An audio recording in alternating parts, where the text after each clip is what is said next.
I moved into the apartment on a Thursday, which I've always considered an unlucky day, though I never believed in luck until that autumn. The place was on the fourth floor of a building that had no elevator, and the landlord, a thin man named Darius, who smelled of cigarettes and something medicinal, handed me the keys without making eye contact. He told me the previous tenant had left in a hurry and that some of her things were still in the storage unit in the basement. I asked if she'd be coming back for them. He said he didn't think so. I didn't press him. The rent was low for the neighborhood, and I was 3 months behind on my old place and in no position to ask questions that might complicate a good deal.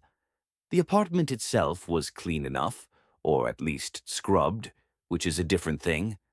The walls had the particular blankness of fresh paint, applied over something the landlord didn't want you to see, and the floors had been mopped so aggressively that the wood had gone pale in patches near the radiator. I told myself it was fine. I told myself that a lot in those first weeks. I was recently divorced, newly transferred to a job in a city where I knew no one, and I had developed the habit of narrating my own life to myself in calm, reasonable tones, the way you might talk to a dog during a thunderstorm. The first strange thing happened on my third night. I woke at 2:47 a.m., which I know because I looked at my phone immediately, the way you do when something pulls you out of sleep and you need an anchor. There was a sound coming from the wall beside the bed, not from the apartment next door, but from inside the wall itself. It was rhythmic and low, like someone dragging a wet cloth slowly across plaster in long, deliberate strokes. I lay still and listened for 4 minutes. Then it stopped. I told myself it was pipes. Old buildings have old pipes, and old pipes make sounds that seem intentional because the human brain is a pattern recognition machine that evolved to find agency in noise. I was proud of that reasoning. I went back to sleep. By the second week, I had begun to notice that the smell in the apartment changed at night. During the day, it was neutral, slightly chemical, the ghost of whatever cleaning product Darius had used. But after 10 or 11 at night, it shifted toward something organic, not quite rot, not quite mold, but something with a biological weight to it, like the air in a room where someone has been sleeping for a very long time. I bought candles and an air purifier. The purifier's filter turned brown in 6 days. I told myself it was the city air. I did not look at what the manufacturer said about how long filters were supposed to last. The woman downstairs knocked on my door on a Saturday morning in October. She was in her 60s, wore her gray hair in a severe braid, and introduced herself as Marta. She brought a small cake wrapped in foil and asked if I was settling in well. I said yes and thanked her for the cake, and she stood in the doorway looking past me into the apartment with an expression I couldn't immediately classify. It wasn't nosiness. It was more like the careful attention of someone checking for something specific. She asked if I was sleeping all right. I said mostly. She nodded slowly and said that the building was old, and that old buildings had their own rhythms, and that it was best to let them settle around you rather than fighting them. I didn't know what that meant, but I said I would keep it in mind. Before she left, she touched the door frame with her fingertips, not patting it, not knocking, just pressing her fingers flat against the wood for a moment. And then she was gone. I thought about that gesture for the rest of the day. I found the notebook in the storage unit on the last Sunday of October. I had gone down to move some of my own boxes and noticed that the wire cage marked with my apartment number contained, besides my things, a cardboard box and a green duffel bag that clearly belonged to whoever had lived there before me. I should have left them alone. I know that. But I was lonely and it was raining outside, and I told myself I was just checking whether there was anything perishable that needed to be thrown out, which was a lie I constructed quickly and believed just long enough to open the box. Inside were books, a folded rain jacket, a phone charger for a model that was at least 4 years old, and at the bottom, under everything, a notebook with a water-damaged cover. I took it upstairs. I made coffee. I sat at the kitchen table and opened it. Her name, written inside the front cover in careful block letters, was Anna Voss. The early entries were ordinary: notes about the apartment, a grocery list, observations about her commute. She wrote in a spare, precise style, the kind of person who recorded facts rather than feelings. But around the third month of her tenancy, the entries began to change. Not in tone, exactly, but in focus. She started noting the time she woke each night and what she heard. She drew a rough diagram of the bedroom wall and marked a spot approximately 2 feet from the floor where the sound seemed to originate. She wrote, "It does not respond to noise, but it stops when I hold my breath, which means either it can detect breathing or I am simply more aware of the silence when my body goes quiet." She wrote, "I have begun to understand that it is not random." She wrote, "I think it has been here longer than the building. I read the whole notebook in one sitting. The last entry was dated 14 months ago, 9 days before. Based on what Darius had implied, she left in a hurry. It read, 'I found what it leaves behind.' It is not waste exactly. It is more like a record. I think it knows I have been watching. I think it has been watching longer. I put the notebook in the kitchen drawer and I did not take it out again for 11 days. In those 11 days, I slept badly and woke each night between 2:40 and 3:10, always to silence, a silence that felt subtly different from ordinary silence, the way that a held breath feels different from an empty room. I began to notice marks on the bedroom wall. Very faint, horizontal, slightly curved, spaced irregularly, low to the floor. I told myself they were scuffs from furniture. I measured them with a ruler. They were between 4 and 7 centimeters in length. They were not scuffs. On the 11th day, I moved the bed away from the wall and crouched in the narrow space and put my face close to the baseboard and looked at the marks in the light of my phone. They were on the inside of the plaster, pressing outward. Whatever made them was on the other side. I stood up. I stood in the middle of the room for a long time. Then I called Darius. He answered on the fourth ring, and when I described the marks, he was quiet for several seconds, before he said that old buildings settled and that plaster cracked in cold weather. I asked him how many tenants had been in this apartment in the last 5 years. Another silence. He said 3. I asked how each of them had left. He said he didn't see how that was relevant. I asked if any of them had left anything behind. He hung up. I called Marta. She answered immediately, as though she had been waiting. I told her what I had found, and she said nothing for a long moment, and then she said, "Did you find the notebook?" I said yes. She said, "Then you already know more than the others did when they left." I asked what was in the wall. She said she didn't know exactly, that she had lived in the building for 19 years and had learned not to look directly at it, the way you learn not to look directly at the sun. She said it was old, older than the building, possibly older than the street, and that it did not want anything from us exactly, but that it noticed us, and that being noticed by it too closely was the problem. She said Anna Voss had made the mistake of trying to understand it. I asked what I should do. She said, "Stop measuring, stop looking, move your bed back. Do not go into the basement after dark. Treat it the way you would treat something sleeping that you don't want to wake." I asked if it would hurt me. She said not if I was careful. I asked if she was certain. She said, "I am still here." I moved my bed back. I stopped measuring. I bought thick curtains and heavy rugs to cover the floor near the baseboard, and I rearranged the furniture so that nothing in the room directed my eye toward that wall.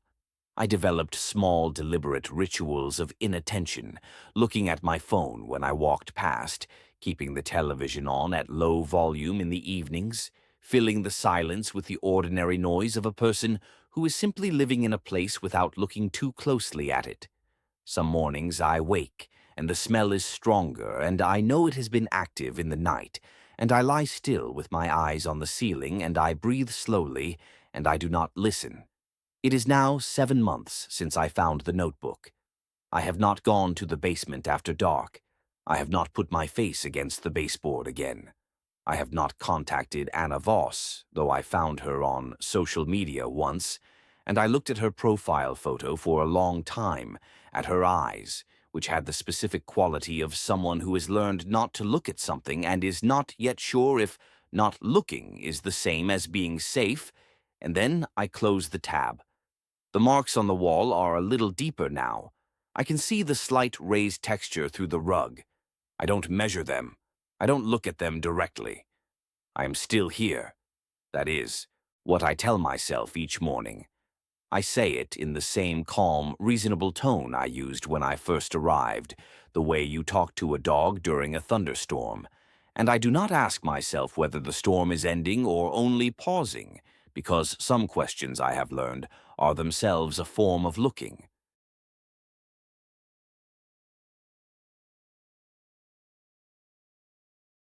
I moved into the apartment on a Thursday, which I remember because the building super told me the trash goes out on Fridays, and I thought, good, I'll have time to unpack before I have to think about any of that. The place was on the fourth floor of a six-story building in a neighborhood I didn't know well, the kind of neighborhood where the streets are wide enough to feel empty even when they're not, where the corner store is always open, but you never see the same person twice behind the counter. I had taken the apartment because it was cheap and because I was tired of looking. I had seen 12 places in 3 weeks, and this was the one that didn't smell like mildew or have a landlord who stood too close when he talked. That was the full extent of my criteria. I was 31, and I had just ended a 4-year relationship, and I needed somewhere to sleep that was mine, and only mine. The apartment had 2 rooms and a kitchen and a bathroom, with a window that looked out onto an air shaft. I thought the air shaft was fine. I thought everything was fine. The first 2 weeks were unremarkable in the way that new apartments are unremarkable. You learn where the light switches are. You learn that one burner runs hotter than the others. You learn the specific rhythm of the pipes at night. I learned all of that. What I also learned, though I did not name it at first, was that the apartment on my left was always silent. Not quiet. Silent. There is a difference. Quiet means the absence of loud things. Silent means the absence of all things, including the small shuffling sounds that human beings make simply by existing in a space. The creak of weight shifting on a floor, the sound of a cabinet closing, the almost imperceptible vibration of breathing transferred through shared walls. The apartment to my right belonged to a woman named Carla, who I met on my 3rd day and who cooked something with cumin every evening, and whose television I could hear if I pressed my ear to the wall, which I never did intentionally, but happened once when I was hanging a picture. The apartment to my left produced nothing. I told myself it was vacant. Buildings have vacant units. That is a normal thing. Sometime in the 3rd week, I was sitting at my kitchen table at around 11 at night, reading something I no longer remember when I heard a sound from that side. It was a single sound. It was the sound of something being set down on a hard surface, a glass, maybe, or a ceramic mug. The specific flat tap of an object meeting a countertop. One sound and then nothing. I sat very still for a moment, and then I turned back to my book, because one sound is not a pattern, and a pattern is what you need before you are allowed to feel afraid. I did not sleep well that night, but I attributed it to the coffee I'd had at 7, which was later than I usually drink coffee. Over the next 10 days, I heard the sound 4 more times, always at night, always between 10 and midnight, always once and only once. The tap of something hard against, something hard. I began to construct explanations. A pipe that knocked when the heat cycled, an object hung on the shared wall that shifted with temperature changes, sound traveling in strange ways through the air shaft and originating somewhere else entirely. I held each explanation up to the light and found them all plausible enough, and set them down and picked them up again the next night. On a Wednesday in my 5th week, I came home late from a work dinner, and as I was unlocking my door, I noticed that the door to the apartment on my left was not fully closed. It was open perhaps 2 inches, and the gap was dark, and there was no sound from inside. I stood in the hallway for what I estimate was 30 seconds. I am not someone who investigates open doors. I am someone who minds his own business and who has lived in cities long enough to know that other people's business is rarely something you want to be part of. I went inside my own apartment and locked the door, and did not think about it more than 4 or 5 times before I fell asleep. The next morning the door was closed. I told myself the tenant had come home late and hadn't pulled it all the way shut, and it had drifted open and then drifted mostly closed again on its own. Doors do that.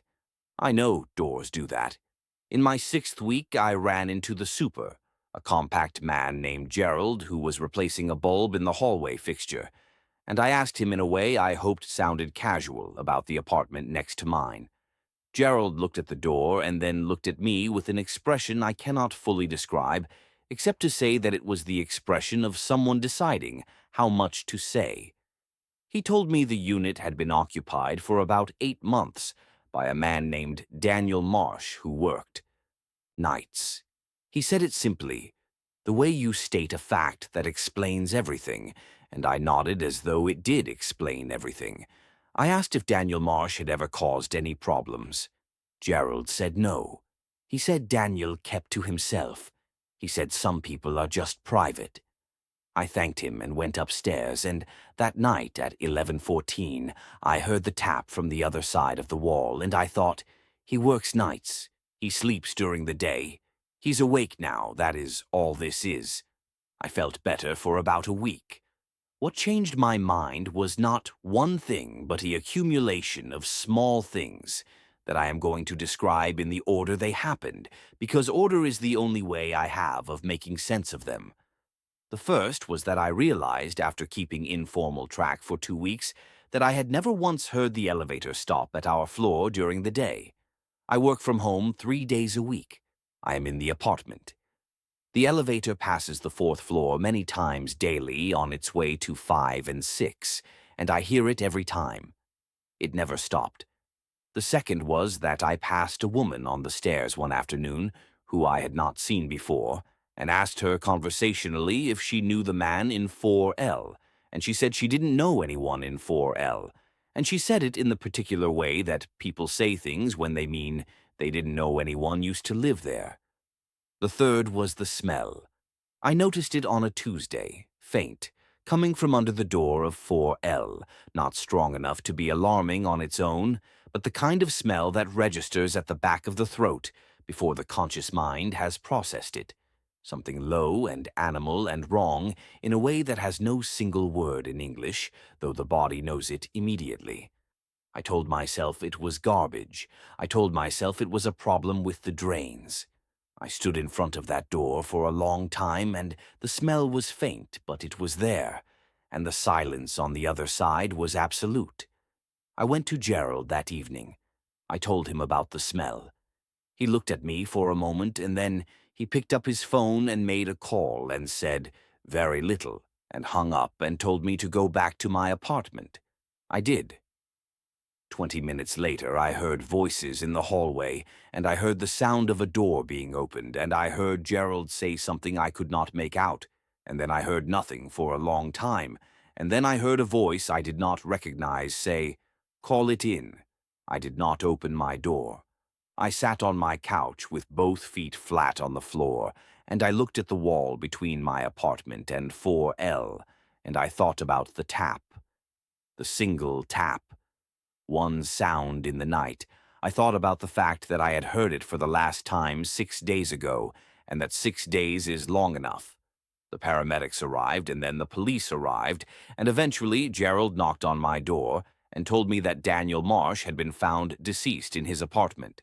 that the medical examiner estimated he had been dead for approximately 9 to 11 days, that it appeared to be natural causes, a cardiac event, and that I should not be alarmed. These things happen. Older buildings, people who live alone. I thanked Gerald and closed the door. I stood in my kitchen and I did the arithmetic. I stood there for a long time doing the arithmetic.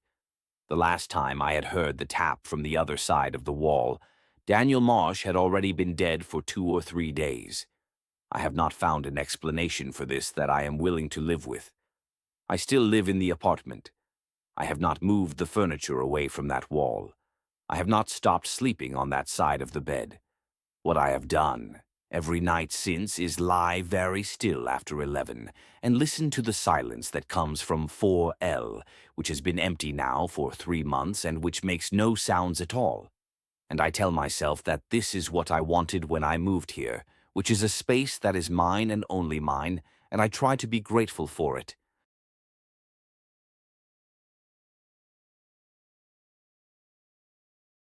I moved into the apartment on a Thursday, which I later decided was the problem.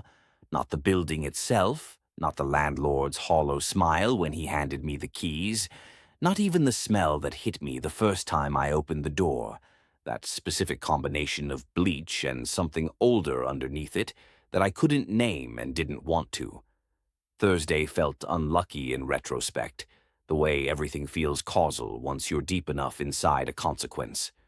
The apartment was on the 4th floor of a building in a part of the city where the streets narrow and the buildings lean toward each other like old men sharing a secret.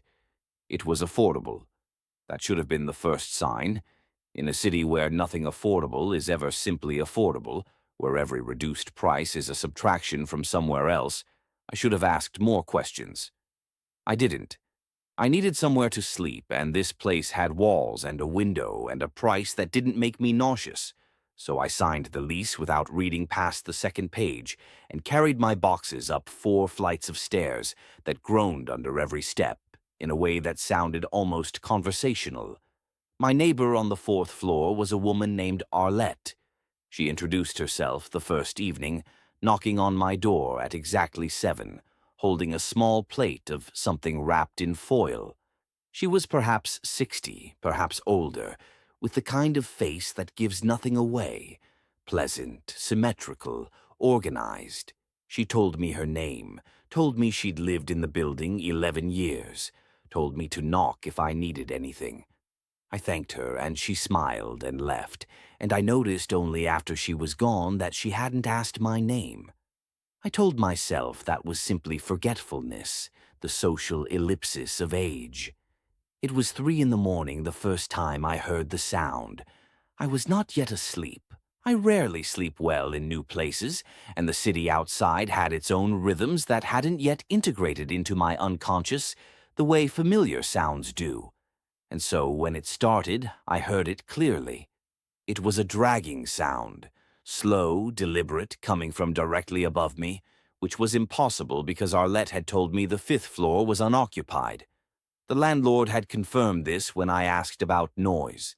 The 5th floor was being renovated, he said, though I had seen no workers and heard no renovation during the day. The dragging continued for perhaps 4 minutes, moving in a straight line from one end of the ceiling to the other, then stopping. I lay in the dark and listened to the silence that came after it, which felt somehow louder than the sound itself. In the morning I told myself it was pipes. Old buildings have pipe systems that moan and shift, that carry sounds from one unit to another in ways that have nothing to do with logic or proximity. I had lived in old buildings before. I knew their language. I made coffee and unpacked my books, and by noon I had half convinced myself that what I'd heard was structural, architectural, the building's own biology.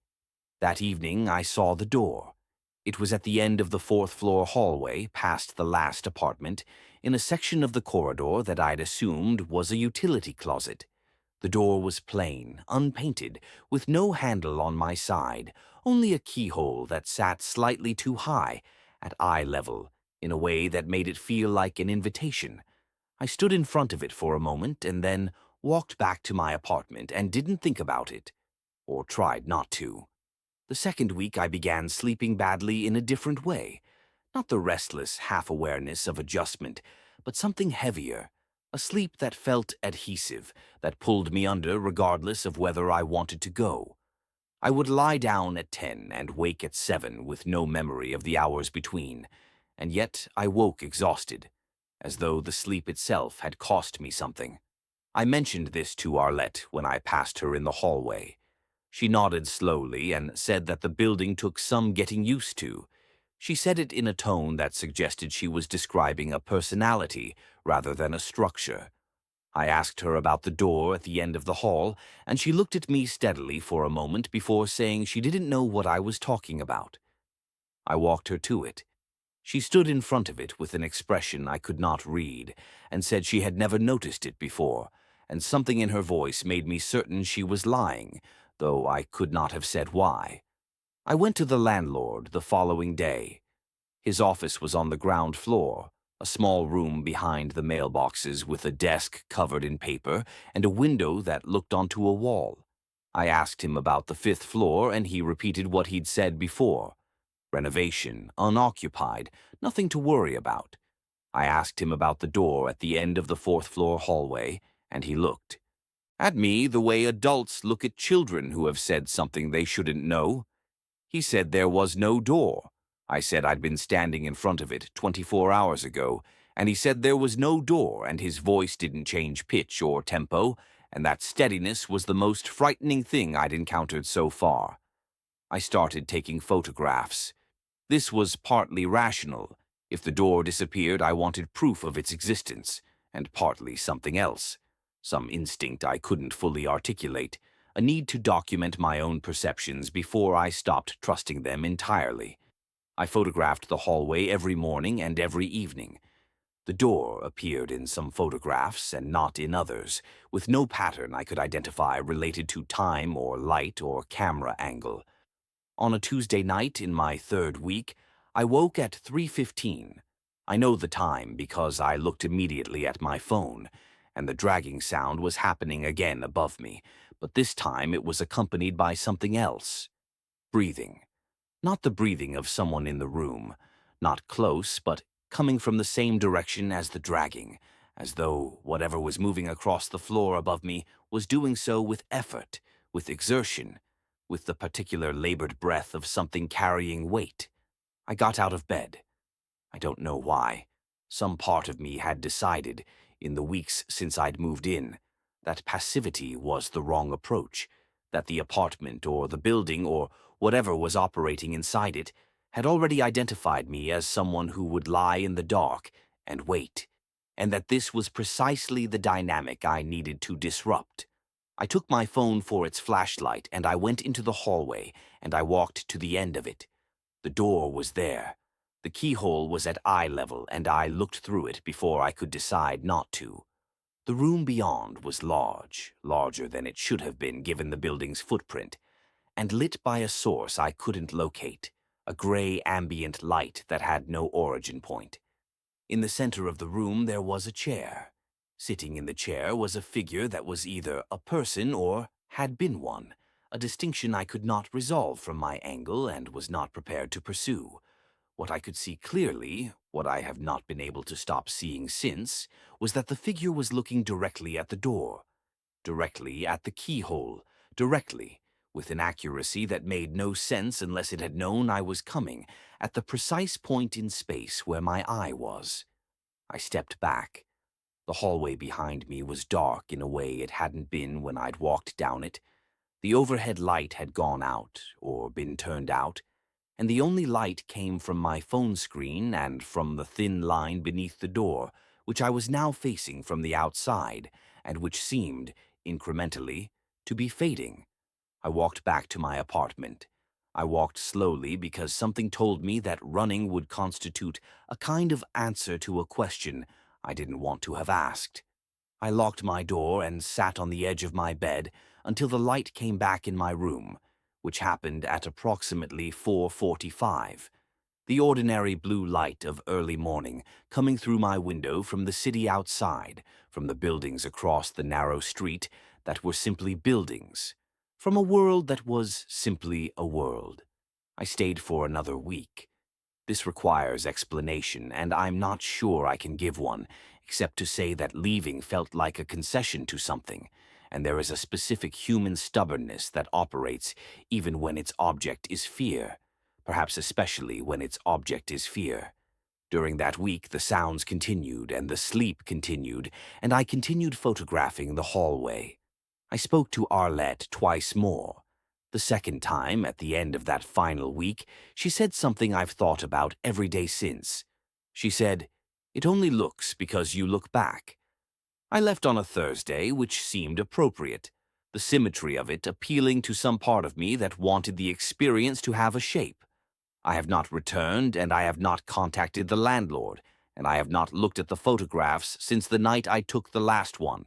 The one I took when I went back to the door to retrieve something I'd left in the hallway and found the door open, just slightly, and saw through the gap not the large gray room, but a hallway identical to the one I was standing in, with a door at its end, and standing in front of that door, with their eye to the keyhole, a figure I recognized by its posture and its stillness, and the specific way it held its phone as a light source. I recognized it because it was me.